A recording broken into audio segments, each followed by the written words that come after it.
Muy buenos días, tengan todas y todos ustedes.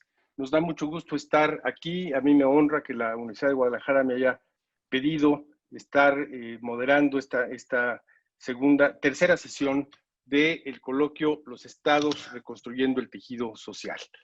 Como ustedes saben, este es el segundo día del coloquio. El día de ayer tuvimos tres intervenciones, un keynote, una presentación inicial a cargo de David Holguín, donde reflexionó sobre su propia experiencia durante la pandemia, una sesión interesante y emotiva al mismo tiempo. Después tuvimos la primera sesión que se llamó Nuevas Ventanas, con la participación de creadores y promotores que han estado haciendo uso de los métodos híbridos y de los métodos digitales para la difusión de sus actividades y al mismo tiempo con planes de monetización de esas actividades. Nos acompañó también un especialista en derechos de autor.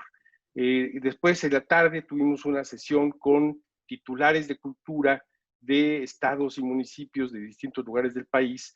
La sesión se llamó Ajustes Impostergables y se habló de los ajustes que hay que hacer a las políticas públicas en este momento en el que ya han pasado 7 meses prácticamente de confinamiento y las prioridades culturales de las instituciones tienen que cambiar necesariamente.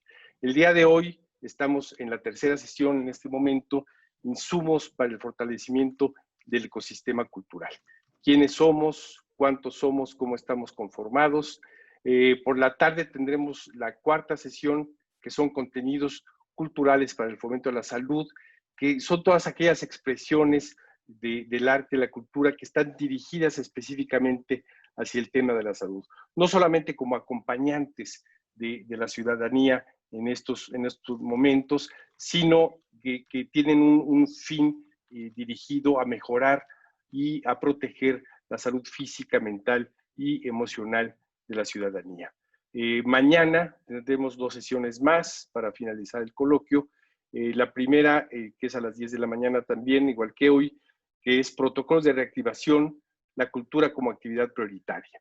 Se trata de toda esta reflexión y análisis que se ha hecho de cómo regresar, cómo podría ser o cómo puede ser, porque algunos lugares ya han empezado a abrir en algunos estados del país, como la Ciudad de México, cómo hacer estos protocolos seguros para la gente, para las audiencias y también para los trabajadores de los espacios y los artistas. Es una discusión interesante porque también se analiza por qué se considera a la cultura como algo no prioritario, como una actividad no prioritaria, cuando en realidad pensamos muchos de nosotros debe considerarse como actividad prioritaria, pues reactiva no solamente la economía, que es un sector muy dinámico económicamente, sino también reactiva a la sociedad en su conjunto.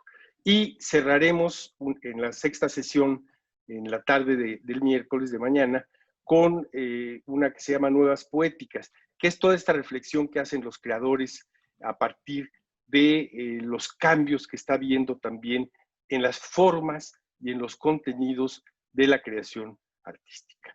Este sería en conjunto el coloquio que tendremos o que estamos teniendo en estos 3 días. El día de hoy, como decía, vamos a hablar de estos insumos para el fortalecimiento del ecosistema cultural, donde nos hacemos muchas preguntas. Es una forma de reflexión, de autoanálisis de quiénes somos. Cuando empieza todo esto de la pandemia, nos damos cuenta de que a la hora de ver qué es lo que hay que apoyar, a quiénes hay que apoyar, cuánto dinero se está dejando de producir en esta situación, nos dimos cuenta de que nos faltaba muchísima información. Y muchas instituciones, por muchos lados, tanto en México como en el mundo, han hecho esfuerzos para saber esto. Y no solamente instituciones, también colectivos de artistas lo han realizado. Entonces tenemos una mesa muy rica y muy variada en cuanto a experiencias y contenidos, y me voy a permitir irlos presentando de acuerdo a el orden de participación. En primer lugar, le vamos a dar la palabra a Arthur Cohen. Arthur Cohen es fundador y CEO de la Placa Cohen, que es una firma, una compañía de comunicación estratégica al servicio de la cultura y de la comunidad creativa. Él ha sido consultor de un amplio rango de organizaciones, ha trabajado con líderes, con miembros de directivos, de mesas directivas, con fundaciones, patrocinadores, coleccionistas, diseñadores, arquitectos, planeadores urbanos y universidades, y en el tema del desarrollo de las audiencias y de la comunicación estratégica en la iniciativa, en la planeación. Él, bueno, además de ser cofundador de la Placa Cohen, dirige un proyecto particular que es Culture Track, que es el más grande estudio que se ha hecho en cuanto a actitudes y comportamientos de las audiencias de la cultura. Sobre eso nos va a hablar y sobre eso vamos a atender esta primera intervención de la tercera sesión del coloquio Los Estados reconstruyendo el tejido social. Arthur Cohen con ustedes.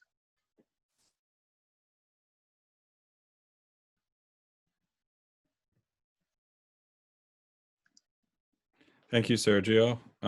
Hola, bienvenidos. Me llamo Arturo Cohen. I'm going to present in English, but the wonderful Jesse is going to be translating as we go, so I'll talk a little bit slower. First of all, thank you for having me with you. I am talking to you from Cape Cod, Massachusetts, where it is cold and rainy, and I'm sitting in a strange 250-year-old house, so that's why this isn't a movie set. This is actually where I live here. I would like to start by very briefly presenting the summary of some highlights from the study we have just completed since the outbreak of COVID here in the United States about people's attitudes towards culture. So I'm going to share my screen and desde la gente hacia la cultura. I hope you can see that. Yeah. ¿Pueden ver eso? Can you see that? Sí, Sergio. All right, perfect. So Perfecto. very briefly, this is, we believe, Brevemente, esto es la encuesta más grande de consumidores de cultura en el mundo que se ha hecho nunca. Tuvimos casi 125 miles de respuestas. Y eso es porque lo hicimos nosotros porque una organización sola no podría hacer eso. Cuando empezó la pandemia el marzo pasado, no teníamos información que podríamos usar. Entonces empezamos con eso enfocados, centrados en los miedos, las esperanzas y todas las emociones que la gente ha tenido en esos tiempos. A casi todos con quien hablamos, toda esa gente venía de listas de encuestas de correos de distribuidor de correos que tenían de las organizaciones. Entonces, esas organizaciones tenían listas de correos de gente que había asistido a eventos culturales anteriormente. En total, esas respuestas nos pueden ayudar a entender cuál es la representación de la población que consume contenido cultural en los Estados Unidos. Lo primero en que nos dimos cuenta fue que realmente la diversidad es muy diferente de lo que en realidad es. Aquí pueden ver a la derecha en rosa la brecha de representación por etnia. Eso sin el factor de ponderación. Eso es en contra de la representación en la población total de los Estados Unidos. Y no es sorprendente que en los Estados Unidos la cultura, la comunidad de cultura, tiene muchísima gente blanca y caucásica. Y hay mucho menos representación de gente hispana, latina, negra, afroamericana, asiática, nativoamericana y más. Y eso habla mucho de la crisis, no solamente sanitaria, pero de la justicia social. Entonces podemos ver aquí que hay una convergencia de esas dos cosas. Lo siguiente que les quisiera mostrar es que la audiencia no es neutral. Ay, perdón. Ay, ay, perdón. Está recibiendo una llamada el ponente. No puedo hablar ahorita. Está hablando una llamada inesperada.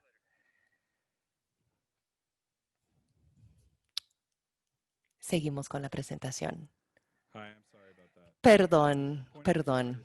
El punto de estas cifras aquí es que la audiencia no es neutral.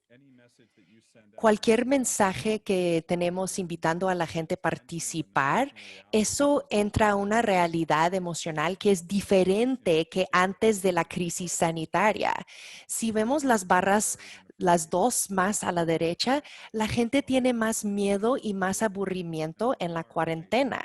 Y a la derecha extrema, un cambio grande que ha pasado es un sentimiento de desconexión. La gente se siente menos conectada con los demás y eso refleja cómo se sienten realmente. Esas preocupaciones, ¿a dónde llegan? ¿Qué quieren? ¿Qué es el papel importante que quieren que las organizaciones culturales desempeñen?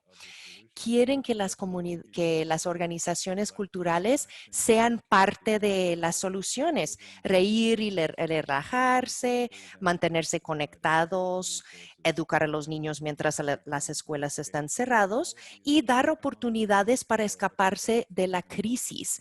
Eso es lo que la gente espera ahora de las organizaciones culturales ahora. Cuando vemos los patrones de los encuestados, de sus respuestas, vimos 4 grupos en general.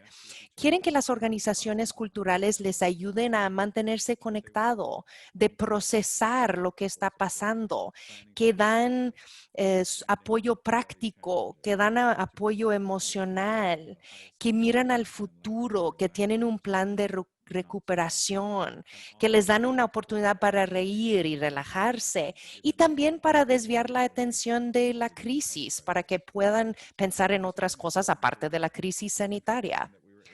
Aquí pueden ver la información que recolectamos. Es un poco difícil entenderlo rápido, entonces les voy a explicar un poco. En cada círculo ven una forma de cultura.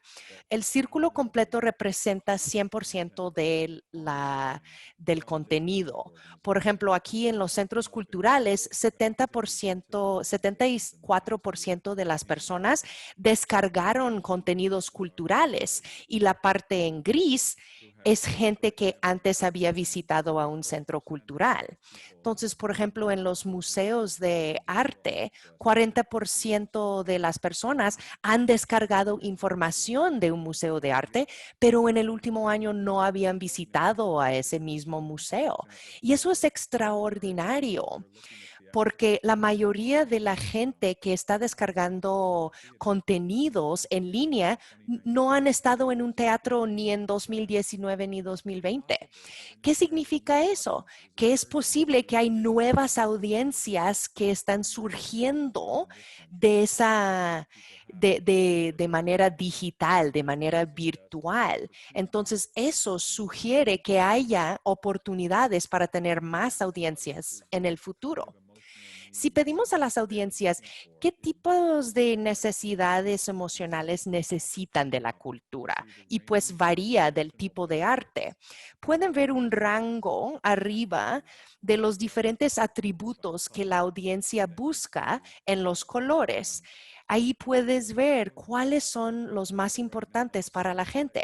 Por ejemplo, ahora ver a una obra de teatro, 64% de personas dijeron que no buscan nada seria, buscan algo alegre, que es hermoso, que es emotiva, que es poderosa. Y la gente que normalmente visita jardines y zoológicos, la mayoría de la gente acude a esos lugares porque quieren olvidarse de todo lo que está pasando en el mundo ahorita. Quieren ver cosas bellas, quieren divertirse, quieren sentir reconfortados. Eso es muy importante para poder entender la oferta cultural que podemos dar en estos momentos. Tenemos que verlo por los ojos de la gente y sus realidades actuales. Hay muchas cosas que no estamos haciendo ahora que la gente quiere ver. 3 de 4 personas dijeron que quieren ver un cambio. La mayoría se centró en asuntos de inclusividad, de comunidad, de apoyar a artistas locales, de ser más amigables a todo tipo de gente, de tener más diversidad. Y seguía eso otras cosas en torno a al placer, más diversión, menos formal, más amigable para los niños. Y luego también otros lugares donde pueden reflexionar y pueden trabajar en la innovación. Mi última lámina habla de que si la gente realmente quiere todas esas cosas, están viendo esos cambios en las organizaciones culturales, ven algunos indicios de que sí están pasando eso y casi 100%, 96% de los encuestados identificaron maneras en que pueden ayudar las organizaciones culturales a cambiar. Solo 1 en 3 dijeron que están viendo ese cambio. Entonces, hay una gran oportunidad ahí. Y con eso le doy la palabra otra vez a Sergio. Muchas gracias, Arthur, por tu De nada. exposición súper interesante de qué es lo que hace la firma, la placa Cohen, en el tema de conocer los comportamientos y las actitudes de las audiencias. Y quisiera pasar ahora a platicar, a que nos platicara Raquel Araujo, quien nos ha regalado, entre otras muchas cosas, la mejor manera de lavarnos las manos, poéticamente hablando, en este confinamiento. Pero quisiera que platicaras un poquito de cómo ven ustedes la información con la que contamos. O sea, cuando empezamos a hablar sobre esto, yo me acuerdo, yo me metí a buscar muchísima información, a hacer un cálculo de cuánto se estaba perdiendo económicamente hablando en el sector cultural. Me espanté de las cifras que veía yo en otros países y el cálculo que yo hice, que un cálculo un poquito tomando datos de aquí y de allá, es que en los primeros 3 meses quizás perdiéramos 3,000 millones de pesos de lo que se producía en el sector cultural, sin contar, por supuesto, lo que se produce por internet y lo que se produce, o sea, todas estas canales de streaming que ya tenemos prepagados muchos de nosotros y que seguimos consumiendo. Sin contar eso, unos 3,000 millones en los primeros 3 meses. Ya después no he seguido la cuenta, pero creo que la cuenta puede ser enorme. Aquí el tema es que tampoco tenemos esa certeza, porque no tenemos suficiente información de todo ello. O sea, tenemos la información del INEGI, tenemos información de algunos economistas que se dedican al tema cultural, como Ernesto Piedras, pero no tenemos a ciencia cierta la manera de darle seguimiento a todo ello. Y eso está más un aspecto del tema, cómo están conformadas nuestras comunidades, cuántos gestores, cuántos artistas, cuánta gente que hace multidisciplina, etcétera, etcétera. Raquel Araujo es directora y gestora de teatro de La Rendija en colaboración con Óscar Urrutia Lazo. Es miembro del Sistema Nacional de Creadores de Arte del FONCA. Su labor ha sido reconocida con el Premio a la Cultura Ciudadana del Ayuntamiento de Mérida 2015, el Premio Terry por Mejor Puesta en Escena 2016, la Medalla Javier Villarrutia 2018, el Premio Villanueva de la Crítica Teatral 2019, la Berenjena de Plata del Festival Internacional de Teatro Clásico de Almagro en 2019. Lleva a cabo el Festival de Teatro de La Rendija, Iberoamérica en Escena, de manera bianual. Con ustedes, Raquel Araujo. Hola, ¿qué tal? Buenos días, qué gusto estar aquí con ustedes. Pues es que, Sergio, realmente hacer ese cálculo, eh, creo que no caben esas cifras en mi mente, pero en la serie de reuniones que hemos tenido en el Estado, afortunadamente la Secretaría de Planeación de Yucatán sacó unas cifras muy interesantes. Por ejemplo, nos informó que el Producto Interno Bruto de Yucatán en servicios de esparcimiento culturales y deportivos es el 0.27% estatal. Sin embargo, indican que en la cadena de valor generamos 0.95% de empleo de manera directa y que es exponencial, o sea que estas cifras suben y consideran una cifra a grosso modo de empleos de cerca de 10.300 personas. Y bueno, estas fueron unas cifras que habrán sido dadas alrededor de mayo, por ejemplo. Sin embargo, te puedo decir que como gente de teatro, como alguien que nos hemos interesado mucho en La Rendija en generar audiencias y generar comunidad, o sea, generar ámbitos donde se desarrollen especialmente las artes escénicas. Entonces, eso de alguna manera yo lo pongo un poco semejante con cultivar una huerta o con cultivar el jardín. Aquí en Yucatán, que tenemos una tierra difícil de cultivo, donde tenemos una piedra caliza que se escurre el agua, es como una esponja, entonces de pronto el agua se va escurriendo. Y bueno, es clarísimo que si no riegas las plantitas, estas se secan y tienes que volver a empezar. Entonces, más allá de la cantidad de dinero en pérdida, tiene implicaciones mayores todavía la parálisis de las actividades culturales y en ese sentido impacta directamente pues, lo que hemos estado viviendo en nuestro país con relación a las políticas culturales, ¿no? Yo creo que si de pronto usando la misma metáfora del cultivo vas a hacer un cambio de cultivo, tienes que asegurarte de que sea paulatino y de que no se pierda el alimento diario para todas las personas y todo el ecosistema que formamos parte del ámbito cultural. Entonces, en eso hemos estado lidiando en Yucatán. Nosotros cerramos el 15 de marzo y pues yo lo que puedo decir como una señal muy buena en medio de la catástrofe han sido las redes de solidaridad, de cuidado y acompañamiento que se han generado en muy distintos niveles. Muy tempranamente, a través de la Red Euro-Latinoamericana de Festivales, generamos un festival de festivales, algo inédito, porque participaron prácticamente todos los festivales de la red y pues llevamos a cabo un festival muy bello que de alguna manera pudo reactivar un poquito, con un granito de arena, con obras comisionadas para poder dar algo de trabajo a algunos de los creadores que forman parte del círculo pues muy directo del grupo. También una actividad inédita fue la creación de la Asociación Nacional de Teatros Independientes. Actualmente somos parte de 38 grupos a lo largo del país y también, o sea, estamos comenzando a contarnos, a saber quiénes somos y a través de estas plataformas virtuales propiciar un encuentro que de manera presencial no se había dado. Yo creo que, o sea, viendo el lado positivo y con relación a quiénes somos, cuántos somos y qué estamos haciendo, pues la Asociación Nacional de Teatros Independientes abre un panorama muy interesante de relación de actividad y conocimiento entre nosotros. En Yucatán existimos dos redes. La red alterna, que configura unos grupos con sedes, y Península Escénica, otro grupo que también configura grupos con sedes. Al pertenecer en este momento a Península Escénica, puedo dar unas cifras muy interesantes.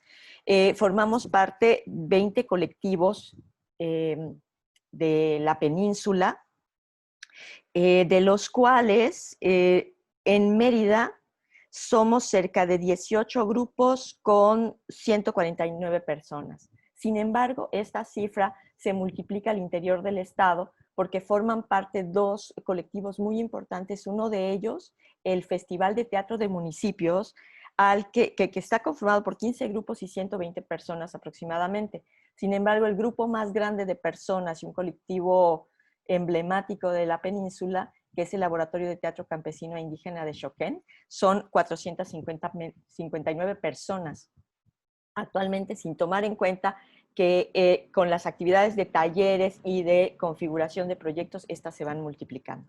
Entonces, pues es un panorama somero de la cantidad de personas y grupos que estamos en este momento tratando de hacer actividades online y generando diferente tipo de vínculos y de redes para mantenernos juntos para salir adelante. Entonces, este es un poquito del panorama que yo les quería compartir de lo que está pasando aquí en Yucatán con nosotros.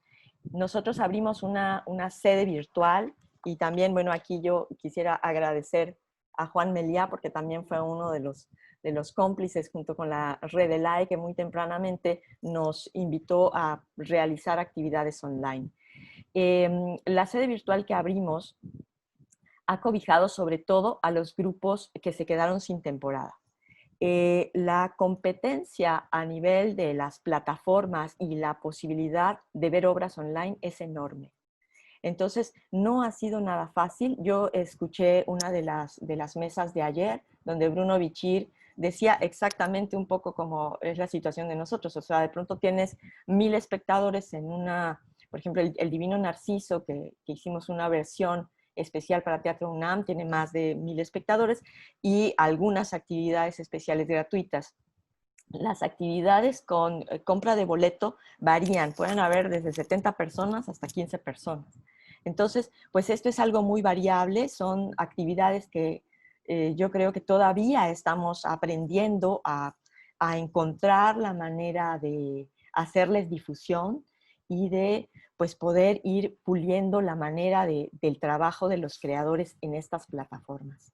Entonces, indudablemente enfrentamos un panorama todavía incierto en nuestro país. Yucatán es un lugar con alto nivel de contagio, entonces los espacios escénicos yo calculo que estarán abriendo, si todo va bien, hasta el año entrante.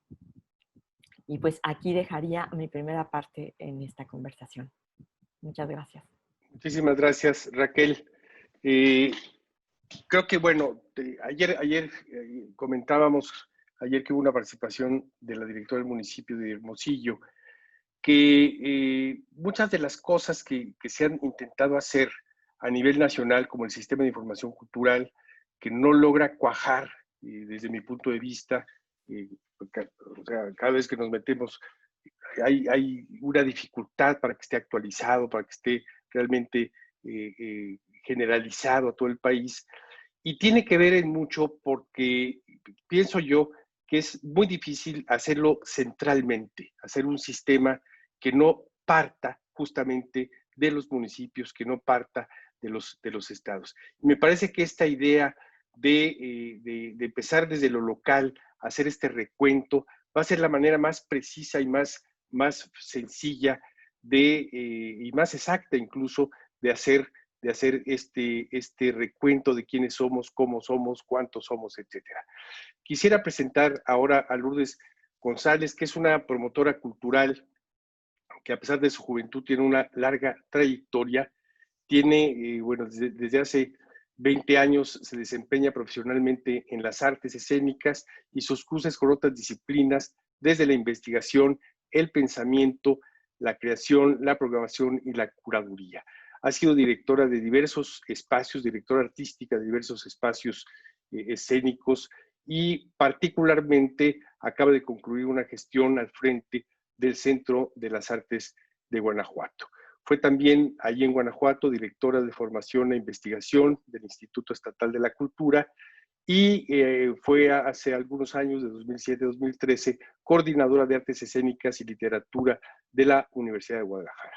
En la dirección escénica, sus trabajos se han presentado en el Festival Internacional Cervantino, en el Centro Cultural Tijuana, el Festival Sucede Festa, Jalisco, entre otros. También es coordinadora actualmente del proyecto de la nueva normalidad a la nueva producción, una convocatoria lanzada por el Instituto Estatal de la Cultura de Guanajuato, que acompaña 9 procesos de formación escénica con tutores de distintas partes del país que incorporan rutas diseñadas para cada proyecto. Es licenciada en Psicología y maestra en Comunicación con especialidad en Ciencia y Cultura por el ITESO. Los dejo con Lourdes González. Hola Sergio, muchas gracias por la presentación, pero sobre todo por el tema de la juventud que dijiste, pues no tanto ya.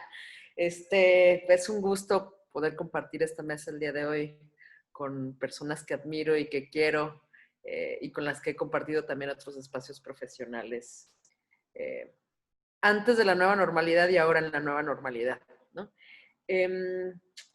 Pues ahora sí que, más que comentario, yo también tengo preguntas. O sea, me llama mucho la atención lo que presenta Arthur y me hace preguntarme, y entonces empiezo a ligar un poco con lo que menciona Raquel y con lo que mencionas tú. ¿Cómo se mide lo inefable, que es finalmente lo nuestro, nuestros temas? O sea, aquello que no solamente se traduce en números. La traducción cuantitativa, si bien es cierto, es importante y ha sido tremenda, pero hay algo de la dimensión simbólica, afectiva, que me parece incluso más preocupante, porque me parece que también está relacionada con, en última instancia, un tema de salud mental, relacionado con lo humano, ¿no? Y la actividad cultural, pues es básicamente esa, actividad humana, actividad de encuentro. Y durante esta pandemia yo todavía continuaba en el Instituto Estatal de Cultura y en el Centro de las Artes y pasaron varias cosas que me gustaría compartirles. La primera, tuvimos que mudar toda la programación, como todos ustedes, pues a Zoom, a la distancia. Y después de hacer el duelo correspondiente y de toparnos mucho con la realidad, encontramos por ahí como un hilito importante del cual quisiera mencionar y que fue, digamos, los límites del cuerpo. Se pasan los límites del cuerpo, del encuentro presencial. Yo había peleado mucho porque el Centro de las Artes de Guanajuato, en Salamanca, fue este lugar contenedor de cuerpos y de encuentros. Pero al no tener la posibilidad de tener el cuerpo puesto ahí, pues se abrieron otras. Entonces, varios de los cursos, de los talleres, de los laboratorios, se convirtieron en lugares de otros encuentros, ya no solo para gente de la zona o de México. Hay muchos talleres, muchos de los laboratorios que recibimos gente de Argentina, de Chile, de Brasil, incluso de Bélgica en algún momento, de España. Entonces, digamos que la diversidad pudo enriquecer estos. Tuvimos muchísimas solicitudes como nunca antes y además el presupuesto que tuvimos que cancelar de funciones y de viáticos lo pasamos para laboratorios. Entonces, de pronto lo que ya no podíamos era con tanta actividad y con tanta demanda de personas queriendo entrar a estos cursos y talleres, ¿no? Un poco lo que Raquel decía, 1000 personas en una función, bueno, yo no me hubiera pensado jamás que un taller o un laboratorio iba a tener 120 solicitudes de ingreso para un taller cuya capacidad 15, 20 personas máximo, ¿no? Eso por un lado. Pero ligándolo con algo que traía Arthur, me parece que me gustaría conocer la metodología de su encuesta, me parece muy interesante, porque en México hay un tema muy básico que tiene que ver con la desigualdad y reconozco mucho lo que hace Juan, lo que hizo Juan con la cátedra Inés Amor, pero también me vuelvo a la misma pregunta, en un país con tanta desigualdad como es el nuestro, no solamente desigualdad de acceso a la cultura, sino de acceso a la educación, ¿cómo se mide realmente el impacto de estas afectaciones, no? Y cuando me refiero a desigualdad, no solo me refiero a desigualdad artística, me refiero a desigualdad en términos de conectividad. ¿Cómo medimos a aquellos que no se pueden conectar? O sea, ¿cómo alcanzamos esas prácticas, esos saberes que no logramos a través de esta plataforma, eso, poder alcanzar? Y bueno, en Guanajuato se hicieron, quisiera solo muy rápidamente retomar 3 convocatorias importantes. Una que tiene que ver con tradiciones, saberes y experiencias en el ámbito cultural, del patrimonio cultural más cercano a la cultura popular, porque una de las cosas que pasó es obviamente los artesanos, etcétera, aquellos que venden piezas pues no tenían canales de distribución. Entonces, pero además, ¿cómo llegamos a una comunidad para darle algún apoyo? Y bueno, tenía que ver con eso. O sea, tú, en tanto poseedor de un saber, poseedora de un saber, pudieras ir a escribirte y eso, tu relato, tu experiencia, ¿no? Desde lo local, que es algo que también me mencionaba Sergio, la pregunta es, ¿cómo podemos sistematizar esa información de aquellos apoyados, de aquellos, pero y estoy hablando de algo que no tiene nada que ver con el tema de artes escénicas, ¿no? Pero que finalmente es en el ámbito de lo humano, de lo artístico y lo cultural. Otra de las convocatorias que sacamos primero fue la de pensamiento a la distancia, porque al principio era una incapacidad, me parecía, de accionar, y ya era todo forzándonos a accionar, y todos estábamos pasmados en este inicio de la pandemia. Entonces, fue una convocatoria en la que se apoyaron proyectos para pensar, acompañados de algunos tutores.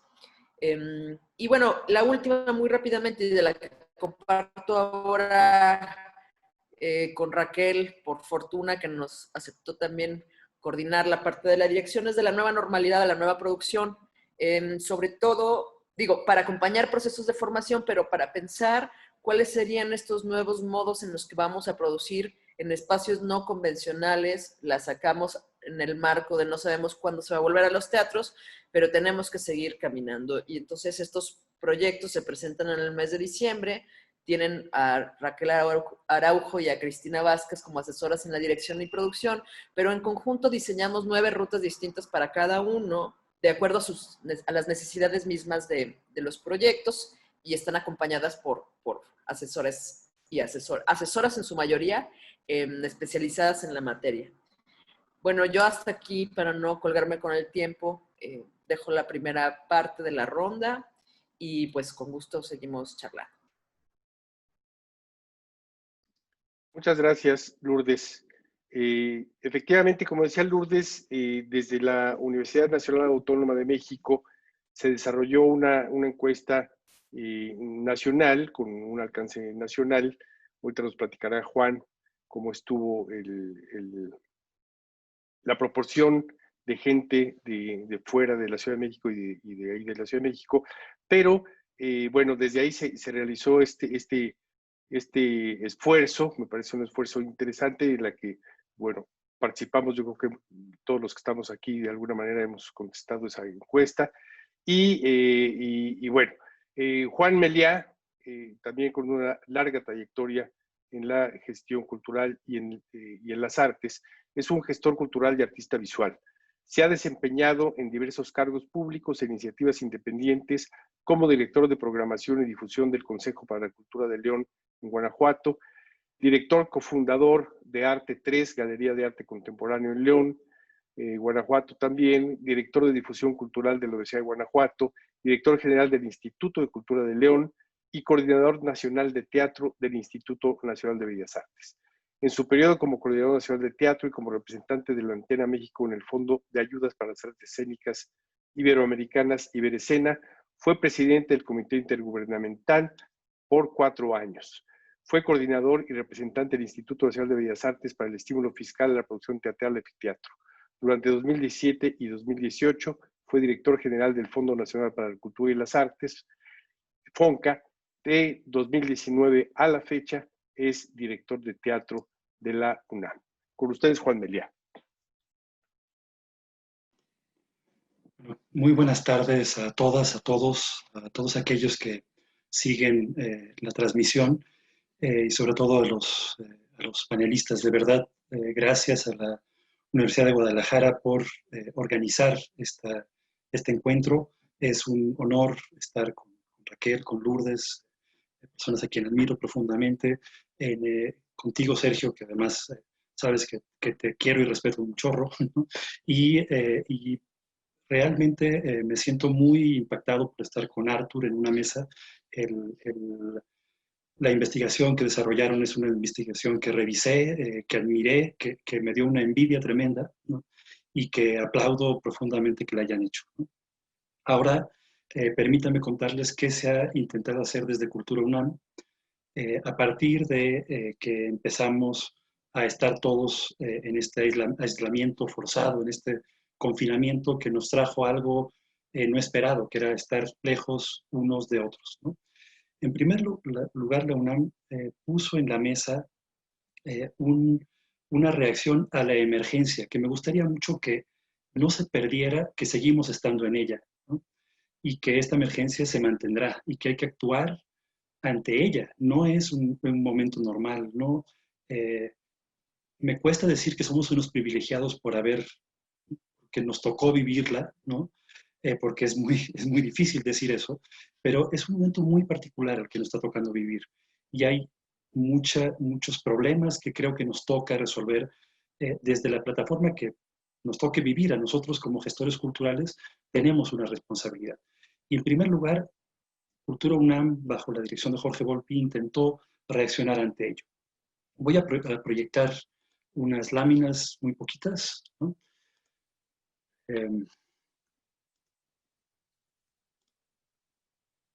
Creo que ya se deben estar viendo, si no me corrigen, por favor. Bueno, lo que intentamos hacer se dividió en 3 momentos, ahora ya diría que son 5, pero en ese inicio que empezamos en el 11 de mayo del presente año, desarrollamos un estudio de opinión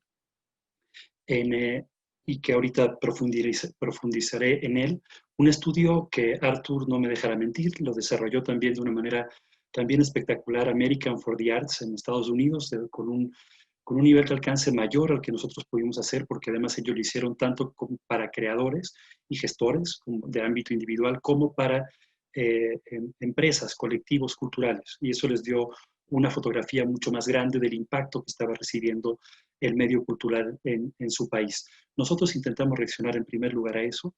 En segundo lugar, intentamos pensar en qué debíamos hacer, no solamente en el momento de la emergencia, el cómo tomar números, cómo ponerle números a la emergencia, sino también proponer, ¿no? Aprovechar esta pausa forzada para reflexionar sobre el estado en que nos encontrábamos y cómo podíamos mejorar todo aquello que hoy se nos estaba viniendo encima. Realmente lo mejor y lo peor de nuestro esquema cultural se nos estaba apareciendo y era muy difícil que tuviéramos una oportunidad como esta para verlo lentamente y poder juzgarlo y poder, por consiguiente, mejorarlo.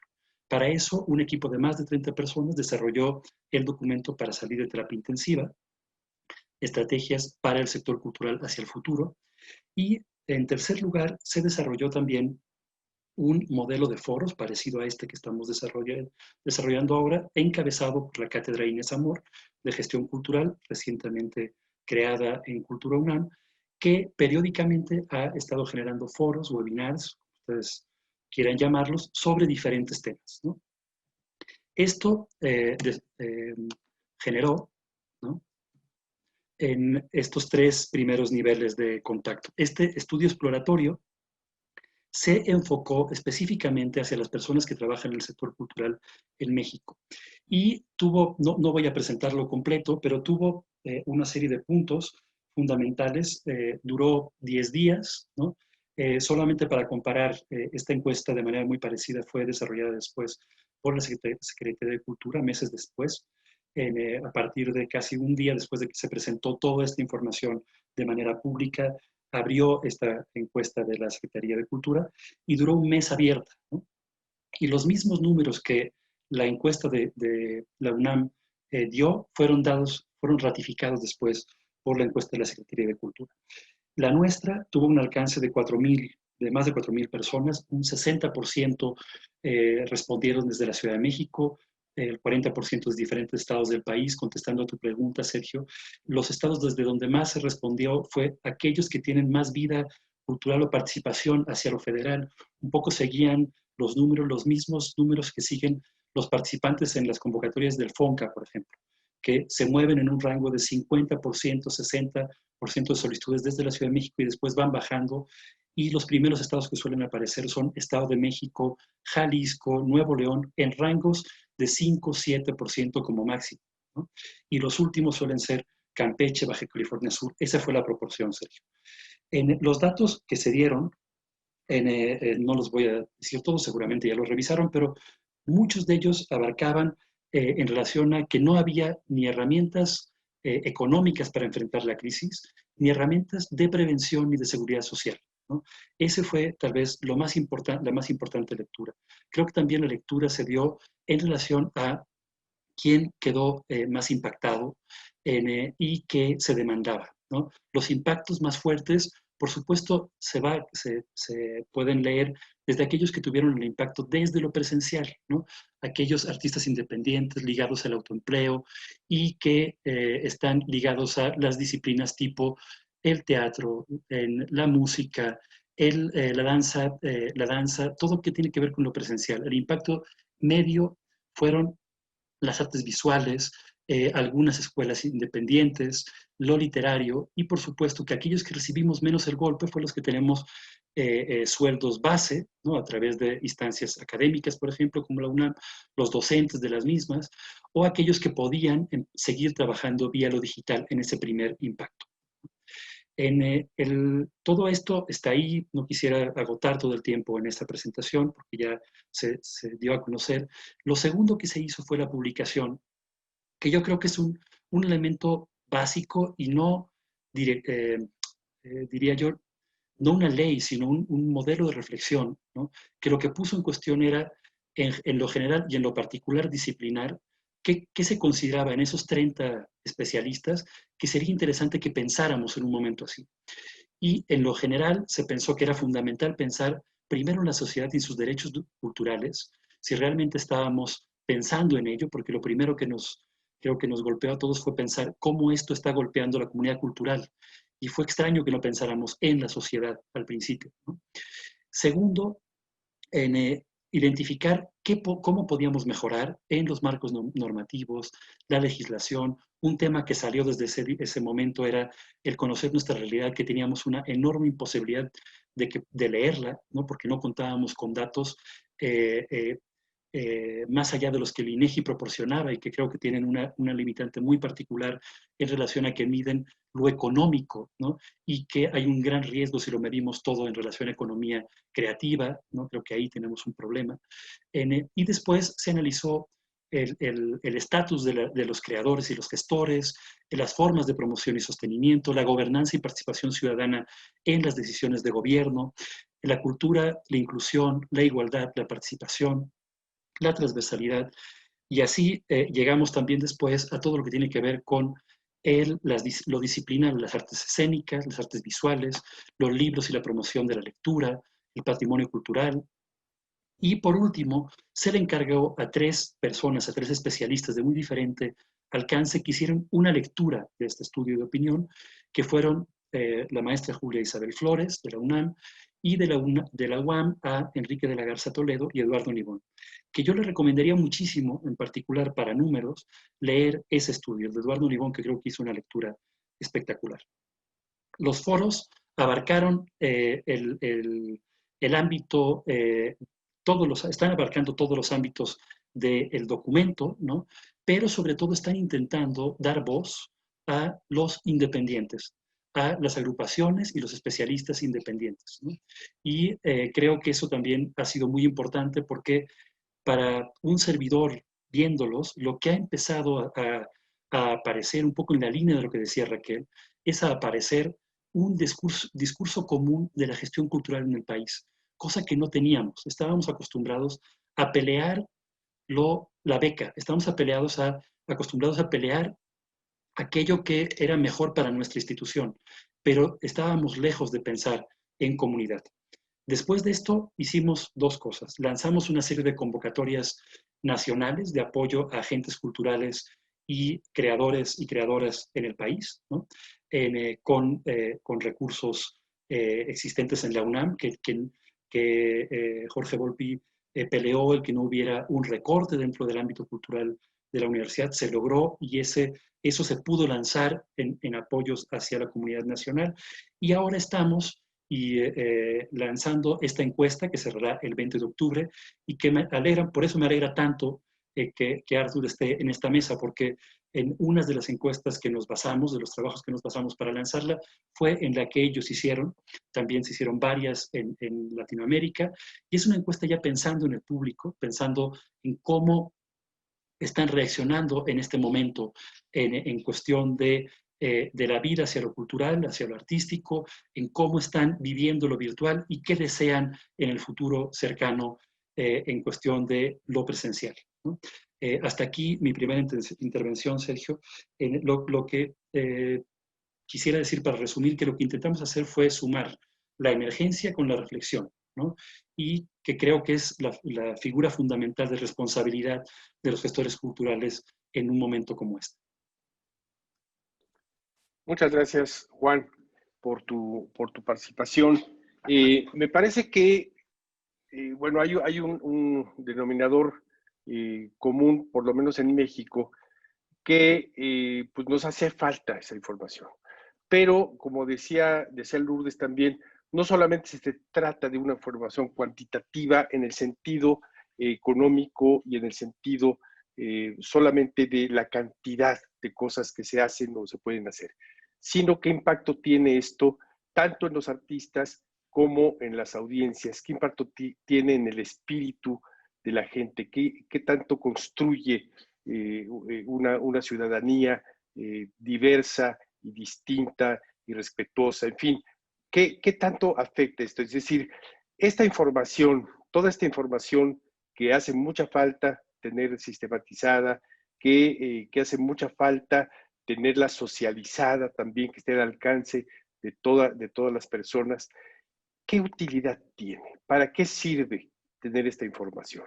¿Sirve para definir políticas? ¿Sirve para toma de decisiones? ¿Le sirve a los artistas y creadores o solamente le sirve a las instituciones? ¿Qué opinan de esto? ¿Qué utilidad tiene para todos nosotros o puede tener para todos nosotros tener una información, tener estos análisis como los que hace la placa Cohen o como los que se está haciendo desde diversas instituciones y organizaciones sociales, organizaciones no gubernamentales? ¿Para qué queremos esta información? Si están de acuerdo, haríamos el mismo orden de participación para esta pregunta, empezando con Arthur Cohen.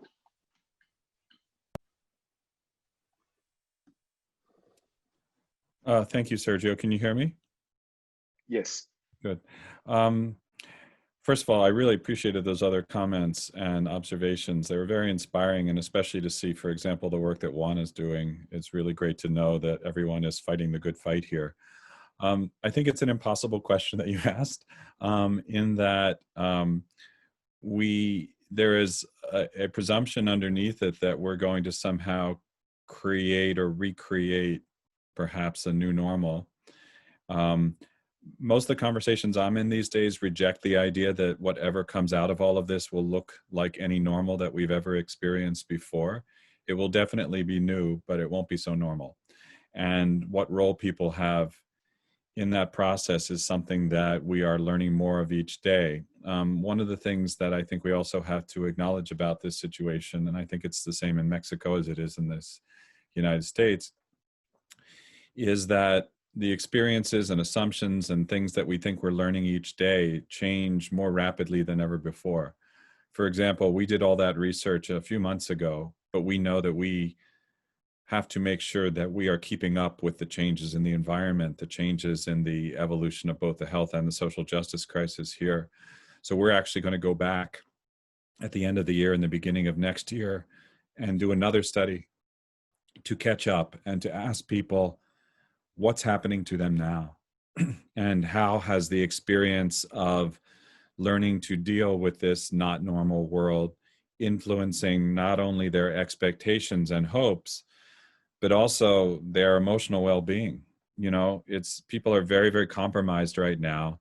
And one of the things that I think is clear to us is that the organizations that can position themselves as helping on the most fundamental human and emotional level, as opposed to just saying, come back, buy a ticket to a show online or not, buy a ticket to an exhibit online or not. It can't be defined anymore in terms of what's good for the organization or even for the cultural profession. It has to be defined in terms of what the cultural profession can do for the individual to help them get through, to help them feel reconnected, inspired, less anxious and stressed and all the other kinds of things that will come with it.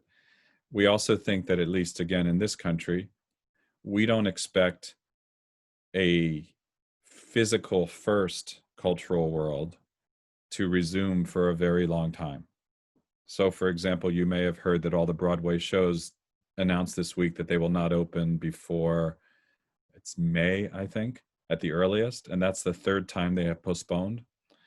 Other projections indicate that people will not really be open at full capacity until the end of 2021, or maybe beyond. So what that means also is that it is very likely that our digital presence will become our primary way of connecting with our audiences for at least the near term. And so the question we have to ask ourselves is, who are we in the digital world? Is the theater that you have and that you love and that you welcome people into the same offer, the same promise, the same kind of experience adapted for digital when you present it online? Or do you have to work to create a new relationship with both existing and new audiences because your identity has changed by virtue of the difference in the way you can connect?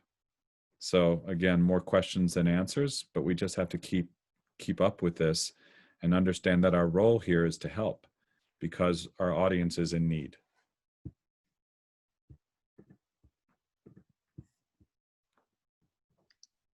Thank you, Artur.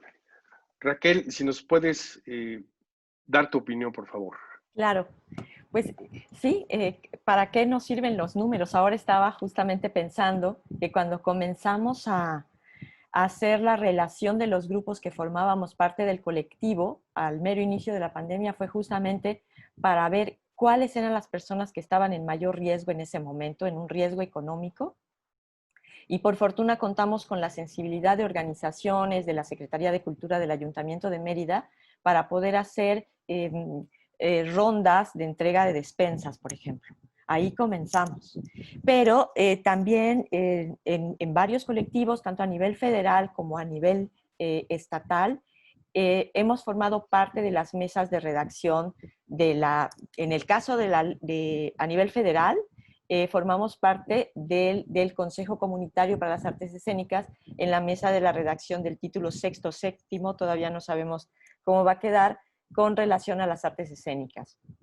Y en lo local, trabajando con una diputada joven, Paulina Viana, que nos abrió la posibilidad de colaborar para la redacción de la Ley Estatal de Cultura. Todavía esto está lejos, está en proceso, pero indudablemente era relevante saber, es relevante, importante saber quiénes somos, cuántos somos, porque cuando hablamos de seguridad social necesitamos pensar en cómo se puede llevar a cabo esto, o sea, de qué manera un registro nos va a permitir quiénes van a ser los beneficiarios de este tipo de apoyo por pensar en un caso. Sin embargo, me importa mucho lo que dijo hace un momento Lourdes, y que, por cierto, estoy feliz de estar en el proyecto de la nueva normalidad, en este formato de acompañamiento, porque son este tipo de proyectos que se están generando en medio de este proceso de confinamiento, donde están resultando relevantes otras miradas, otras maneras de ver nuestro propio quehacer y de la forma de resolverlo. Y que no es en la Ciudad de México, sino que es en Guanajuato y yo desde Yucatán, y en un proyecto que además pretende también integrar creadores de otros estados. Entonces, esta movilidad online que nos permiten las plataformas me parece muy afortunado para poder pensarnos, porque cuando hablamos de las personas que no tienen red, que no tienen dispositivos para conectarse, también necesariamente nos tiene que dar a ver el otro lado, que son personas que tal vez están viviendo de otra manera esta situación y que probablemente tengamos que aprender también de esa otra forma de vida.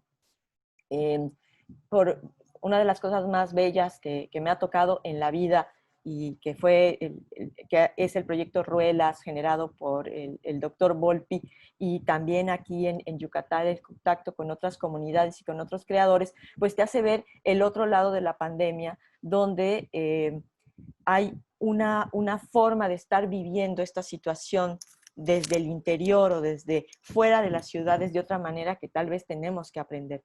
Por eso celebro la posibilidad de estas otras miradas de ida y vuelta que se están comenzando a dar en proyectos como el que estamos haciendo en Guanajuato. Yo creo que el ámbito del arte y la cultura es muy complejo y muy extenso y todavía muy difícil de cartografiar. O sea, el alcance que podemos tener con las encuestas y con el trabajo vía las redes, el internet, los correos electrónicos, tienen una limitación.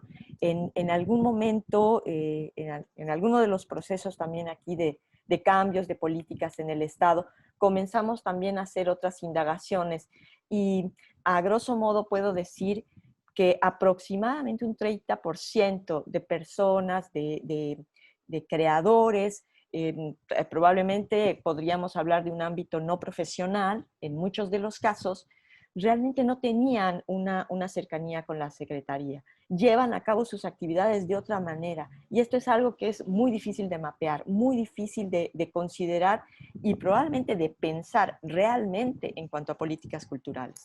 Entonces, pues esto es lo que quisiera comentar al respecto de para qué contarnos, de para qué nos sirve sabernos y conocernos, pues porque es la manera en la que podemos construir realmente esta comunidad, y yo la miro, sí, como una necesidad de transitar de esta situación de catástrofe a otra manera de pensarnos mucho más amplia y mucho menos centralista.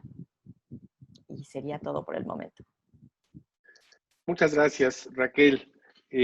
Lourdes, si quisieras profundizar sobre todo eso que nos decías, de ver otra forma también de contar no solamente la parte numérica, sino de contar lo profundo que tiene que ver con la actividad cultural. ¿Cómo hay esta relación entre el saber cuántos somos, cuántos somos y quiénes somos? Esta dualidad que puede ser muy interesante también saber cómo la podemos reflejar en los estudios.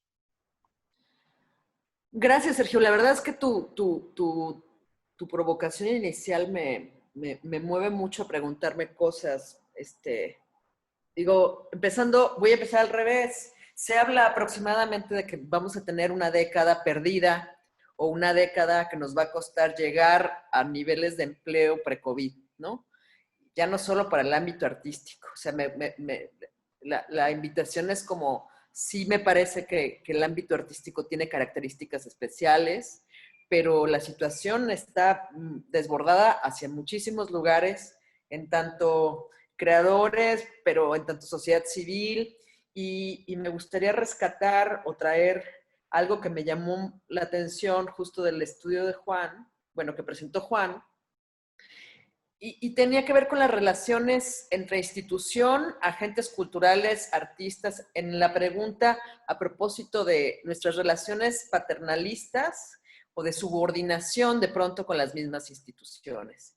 El caso que menciona Raquel de la red, a mí, hace algunos años, no sé si se acuerda, y justo por invitación de Juan, en un encuentro nacional de teatro, estuvimos compartiendo una mesa justo de generación de redes en otros lugares, ¿no? Y yo platicaba con Raquel a propósito, me llamaba mucho la atención como en Mérida, quizá como no en ningún otro lugar yo he visto de México, hay esta profunda actividad sistematizada en muchos de los casos de agrupaciones o colectivos que se han reunido para impulsar ciertas políticas culturales, etcétera.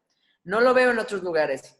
Y por eso traigo las relaciones paternalistas y de subordinación que de pronto han emergido de una manera mucho más fuerte en esta pandemia, ¿no? Que derivan en una desprotección, pero que derivan en la gráfica que presenta Juan de la gente cuyos ahorros van disminuyendo a lo largo del tiempo es dolorosísima porque en 5 meses no hay trabajo, ¿no? Entonces, ¿qué se hace?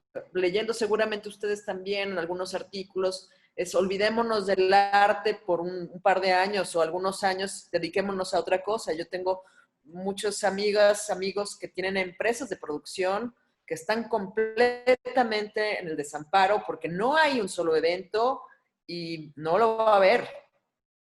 O sea, entonces, ¿qué pasa con estas personas? ¿Cómo podemos pensar nuestras propias relaciones situadas en México, pero en los estados particularmente? Porque no es lo mismo lo que pasa en Jalisco, ahora que estoy acá, que lo que pasa en Guanajuato, que lo que pasa en Ciudad de México, ¿no? Y lamentablemente, a pesar de la calidad del estudio que presenta Juan, yo, volviendo a tu pregunta, Sergio, no veo cómo eso vaya a poder ser un estudio sensible para aquellos que toman y aquellos que toman decisiones claramente desde la Secretaría de Cultura, desde otro tipo de políticas públicas. Muy lamentable. Yo le quiero preguntar a Juan, ¿qué pasó con este estudio? ¿Hay un diálogo con la Secretaría de Cultura claro? Y cuáles son los acuerdos? Porque lo que vemos en la realidad está completamente lejano a una sensibilidad, ¿no?, que atienda digamos, este manual para la emergencia o estas sugerencias para la emergencia. Sí creo que estamos en un momento muy delicado, obviamente en términos simbólicos, en términos afectivos, que la pandemia, lo decía al inicio, también tiene en términos de salud mental, de humanidad. Me pregunto, por ejemplo, qué tipo de artistas o de poéticas a corto, mediano y largo plazo serán aquellas que a partir de este momento van a surgir o están surgiendo. No vamos a poder tener las mismas que teníamos, no vamos a poder, o sería muy poco sensible, volver a tener estas grandes producciones cuyos millones y millones se gastan, mientras hay un sector muy desigual artísticamente y culturalmente hablando en el país. Pues eso, creo. Muchas gracias, Lourdes. Ya está divertida la mesa, ¿no? Ya está interesante todos estos temas importantes. La información, toda esta información que tenemos, pues puede ser usada de distinta forma. Y voy a hablar a nivel estrictamente personal. Yo creo que ahorita, bueno, la Secretaría de Cultura Federal no solamente no considera las estadísticas o los estudios, yo creo que está totalmente separada de la comunidad. Lo hemos visto sobre todo ahora en el debate de Chapultepec, que hay una comunidad muy activa cuestionando desde todos los foros, desde la prensa, la crítica periodística, manifestaciones in situ, creaciones de cumbias y bailes, etcétera. Y no hay un diálogo en ese sentido. Pero yo creo que la información va más allá de eso. O sea, una cosa es la información como tal y qué utilidad puede tener, y otra cosa es la utilidad que las propias instituciones le den a esta información. Yo creo que habría que, desde mi punto de vista, separar ambas cosas. Creo que es importante que incida todo esto en las políticas públicas, efectivamente, pero también creo que es importante que sea una herramienta de gestión para los gestores culturales y para los propios creadores. Juan, ¿cómo ves todo este panorama de los análisis, los estudios y la relación con las instituciones y con la comunidad? En 5 minutos. A ver.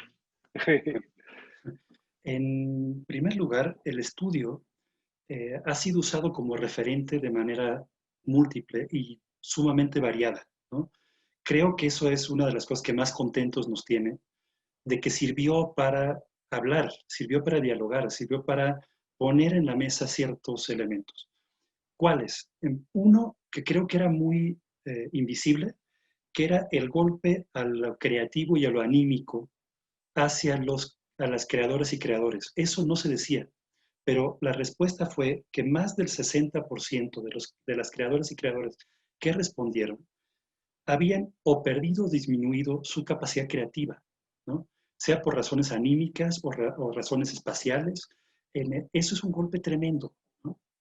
Lo segundo, que puso en la mesa cuáles eran las preocupaciones más valiosas o que más necesitaban ese grupo de agentes y creadores, que eran recursos para superar, recursos económicos, por supuesto, para superar el momento. Era lo primero que votaron y yo creo que tengo la obligación de mencionarlo muy claramente. Lo segundo, el estatus el estatuto del artista con todo lo que tiene que ver con seguridad social, ¿no? Que estamos en la calle. Es algo que tiene que convertirse en prioridad de todos, ¿no? Tercero, nació después de 30 años la necesidad de volver a estar asociados, de volver a estar juntos, lo cual no existía, ¿no? La forma de estar asociados había quedado ya muerta, ¿no? Era letra muerta, ¿no? Y por último, para mí también algo muy importante como gestor cultural, pero también de compromiso con todos, es que estamos hablando de estas cosas que antes no se hablaban, ¿no? Creo yo que eso es lo que yo, en primer lugar, rescataría. En segundo lugar, que nos hace ser críticos con las formas en que se nos mide, ¿no? Y en ese sentido es inevitable hablar del INEGI, ¿no? Arthur, el INEGI es la plataforma oficial del gobierno para medir sobre todo casi todo lo que nos sucede como país, como sociedad en nuestro país, sobre todo lo económico, ¿no?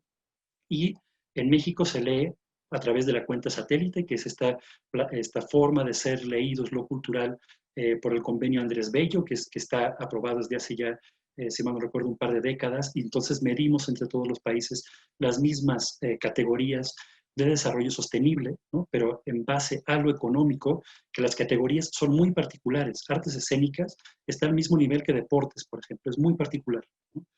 Segundo, desde hace por lo menos 4 años hay una forma de medir que se llama Modecult, que mide la participación de la sociedad en las actividades culturales. Sería interesantísimo, yo traía las láminas, pero es demasiado poco el tiempo que tenemos para presentarlo, pero realmente si vemos los resultados de 2016 a 2018, los datos de quién ve danza o teatro en el país o quiere verla son impactantes, ¿no? Y tercero, refiriéndome al INEGI también, se han hecho varios estudios del impacto del COVID en la sociedad mexicana, en los trabajadores y en las empresas, y también en las agencias funerarias, ¿no? Los pueden ver los resultados ahora, los podemos ver en la página del INEGI. En los 2 primeros no aparece la palabra cultura en ningún momento. Significa, ¿no?, que lo que no tenemos son datos reales, duros, de nosotros, ¿no?, que siempre le delegamos esa responsabilidad al INEGI o al SIC o a otro, pero que nosotros no nos hemos preocupado. Entonces, yo creo que es fundamental cambiar ese registro y que en ese sentido creo que sí sirve, Lourdes, lo que se ha hecho, pero también para saber en dónde no nos hemos medido, ¿no? Y en una de las preocupaciones para mí más fuertes, diría 2, perdón por abusar del tiempo, una es el público no nos ha importado, ¿no? Por eso el estudio de Arthur es tan importante. No nos ha importado, ¿no?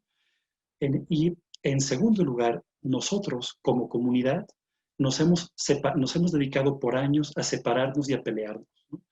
Y creo que estamos en un momento donde si aprendemos algo de todo esto, es a volver a poner como prioridad el ser gremio, el volver a estar juntos y el saber que trabajamos para alguien, para otro, y que ese otro quiere cosas de lo cultural, ¿no? Y en ese sentido debemos saber qué quiere. Tan, tan. Juan, bueno, tenemos unos minutitos. Les voy a pedir que vayan pensando en un cierre breve de unos 2 minutos a su participación. Quisiera mandarle, perdón que me salga tantito el tema, un abrazo al coordinador general de difusión, de extensión y difusión cultural de la UDG. Desde aquí, un abrazo cálido. Y bueno, para cerrar unos 2 minutitos sobre este tema importantísimo de el fortalecimiento del ecosistema cultural. Primer paso, saber quiénes somos, cómo estamos, cómo cerrarían ustedes su participación en este panel. Empezamos, mismo orden, Arthur Cohen, por favor. Thank you, Sergio. I'm going to use my time to follow up where Juan left off, because I thought that was really, really strong about the cultural community needing to be together and unified in this. We're already seeing what we call kind of, you know, eating our own up here, where there's so much infighting and so many attacks going on that is just making the cultural world more vulnerable and more susceptible to more kinds of threats in the future of not being seen as relevant and important. So I think it's very important that we use these efforts to collect information and to share ideas as ways to build community within the cultural world. I think that's very, very important. I would also make the case, going back to what Lourdes was asking about in terms of what do you do with this stuff? I don't like research unless you can do stuff with it, Lourdes. I would never do that kind of research. And I also think we have to acknowledge that the real power of research is not just within the cultural world, but it is as a translator to make the case to people who don't care about culture that these are facts that they cannot ignore. And research often gives us a foundation for conversations to build bridges between the cultural community and the business community, the government community, and other types of people whose support is essential for the future of a healthy cultural world. So to see research as helping us do that, to provide assets to create a common language outside of culture, I think is one of the most important ways it can be used. And I hope that all the research that you guys continue to do, that we will continue to do, is not only going to educate and enlighten ourselves and make us stronger, but also create a bond to get support from those whose support is essential to help us succeed in the future. Thank you. Thank you so much, Arthur. Thank you for being with us today. Raquel, por favor. Sí, gracias. Yo debo decir que me gustaba mucho más el nombre anterior, que era Los Estados del Alma. El nombre que se daba a esta serie de encuentros. Porque sí, o sea, como bien dice Lourdes, estamos hablando de cosas que también tienen que ver con un ámbito de lo sensible.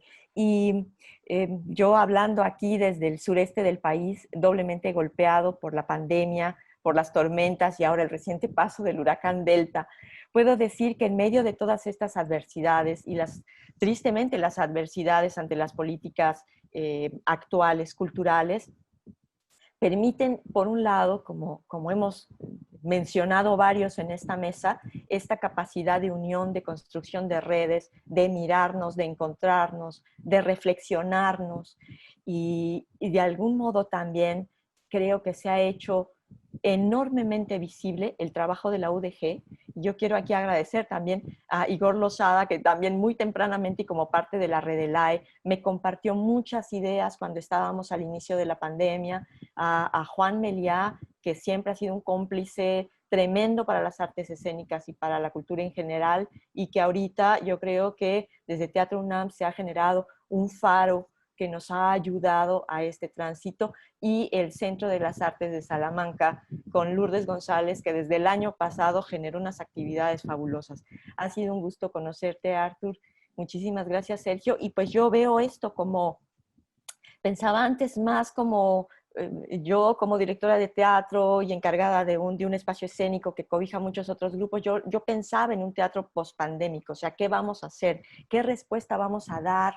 ¿De qué manera vamos a transitar con el trabajo que hacemos hacia nuestros públicos con estas nuevas poéticas que necesariamente salen de todos estos procesos que estamos incubando de alguna manera en este tiempo de encierro? Pero ahora lo veo más como un flujo que se ha dado a través de todos estos encuentros online, de todas las obras vistas a través de la pantalla, de muchísimos compañeros, no solo nacionales, también internacionales, y veo que esta necesidad de mirar amplio, de mirar verde y con la complicidad de Lourdes en el proyecto que estamos ahora, mirar mujer. Así que muchísimas gracias por esta mañana compartida aquí entre nosotros. Muchísimas gracias, Raquel. Siempre un gusto y un placer verte y escucharte. Lourdes, por favor, tu cierre. Gracias, Sergio. Pues agradecerles a la UDG, a Igor, a ustedes, a Denise, a todos los que han hecho posible esta serie de encuentros. Yo me quedaría, lo pensaba hace rato, escuchándolas, en esta relación no solamente en términos de comunidad artística alejada o peleada, sino, y es algo que yo he peleado mucho desde la academia, en esta separación entre el mundo académico y el mundo artístico, ¿no? Hay como una constante pugna todo el tiempo entre cuál es el conocimiento válido de unos y de otros. En la academia, y esta es una circunstancia real, mi tesis de maestría fue de la ópera, pero fue muy difícil que me la aceptaran. O sea, porque no era, el análisis de prácticas culturales no era un tema, digamos, social de tanta relevancia como para ser motivo de estudio. Y de esto les puedo contar varios otros casos. Creo que ambos tipos de conocimiento tendrían que estar siendo complementarios, porque solo en ese sentido se puede construir una comunidad sólida. ¿Cómo se gestiona lo común si no es a través de distintas prácticas y de distintas miradas, de una diversidad que puedes enriquecer desde lo cuantitativo, pero desde lo cualitativo, e incluso preguntarnos por ciertas metodologías desde las prácticas artísticas que suceden desde ahí para darle también ciertas herramientas a la academia para pensar, para pensarnos? ¿Cómo nos acompañamos ahora? ¿Cómo generamos estas redes? Pero ¿cómo generamos otro tipo de pensamiento distinto del acompañamiento, de lo común, de lo... Eso, ¿no? Decía un poco, en términos de otras relaciones, ya no de subordinación, ya no de paternalismo, sino de mirar nuestra situación actual mucho más allá de nuestra sola práctica, ¿no? Y creo que también con el ejemplo de la cátedra Inés Amor, Juan, me parece que ponen ahí ese divorcio también que ha habido históricamente de la academia y el mundo del arte. Entonces, yo celebro, digamos, dentro de lo malo, celebro que este tipo de iniciativas, y a mí me gustaría conocer un poco más, si esto es posible, la encuesta de Arthur, si nos la pudieran pasar o algo así, porque creo que también nos arroja otro tipo de reflexiones también para las prácticas artísticas. Y pues un gusto, querida Raquel, estar compartiendo este experimento también para nosotros. Es una especie como de práctica de vuelo, acompañamiento, pero bueno, producto de esta nueva normalidad o de esta circunstancia que nos atraviesa, pues cómo pensamos otras maneras de producir, otras maneras de acercarnos, pero principalmente otras maneras de estar juntas y juntos. Muchas gracias. Muchas gracias, Lourdes. Para terminar, Juan Meliá nos va a dar su conclusión. Bueno, en primer lugar, mandarle yo también un abrazo muy grande a Igor y toda la fuerza y acompañamiento en un momento así, ¿no? En segundo, creo yo que estamos ante un reto de lo que se llama gobernanza o cogobernanza, ¿no? O entendemos que debemos cambiar la forma en cómo se trabaja en lo institucional, en todos los niveles, en los 3 niveles, yo diría en los 4 niveles, el federal, el estatal, el municipal y el internacional. Si no entendemos esa primera parte, no entenderemos la segunda, ¿no? Que es cómo trabajar entre ese bloque y lo independiente, ¿no? Lo independiente tiene que aprender a trabajar junto, pero también debemos dar un paso para que entre lo institucional y lo interinstitucional seamos capaces de sumar lo independiente, no de una manera decorativa, ¿no? Porque el modelo que hemos seguido por 20 y tantos años, 25 más o menos, tal vez un poco más, esto de los consejos ciudadanos integrados que van rotando a las personas, no está siendo suficiente para tener representatividad de las agrupaciones y de las comunidades en las decisiones políticas de política cultural en el país. Eso quedó corto ya, ¿no? Y eso debe ser algo consciente y debemos dar un paso más allá.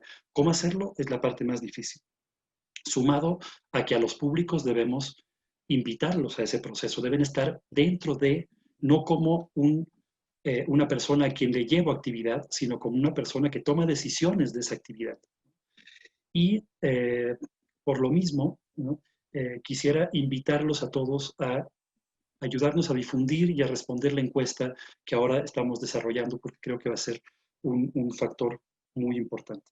Por último, hoy en la madrugada, acabando de preparar la presentación, me encontré un prólogo de un libro que creo que se publicó en 2010 en Estados Unidos, de una autora que yo en lo particular no conocía, pero que un párrafo para mí fue la lectura básica de lo que es el hoy, ¿no? La autora se llama Rebecca Solnit, ¿no? Seguramente Arthur la conoce. El libro en español se llama Un paraíso en el infierno. Y el párrafo se lo leo muy rápido. Dice, al término de una tormenta, el aire queda limpio de las partículas de materia que enturbiaban la visión. Es entonces cuando alcanzamos a ver más lejos y con mayor claridad.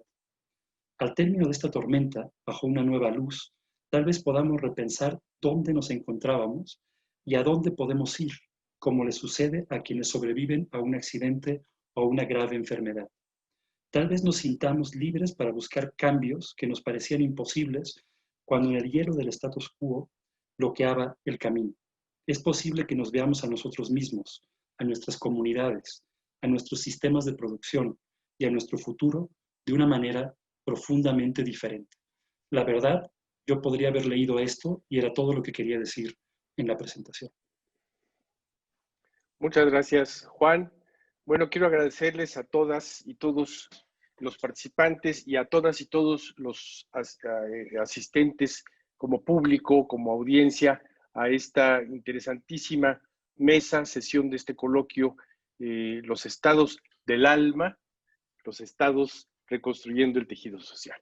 Muchísimas gracias y los esperamos hoy a las 5 de la tarde con nuestra siguiente sesión, aquí mismo en este canal de la Universidad de Guadalajara.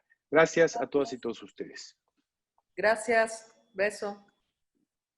Estén muy bien. Abrazos. Muchas gracias. Qué gusto verlos y verlas a todos y todos.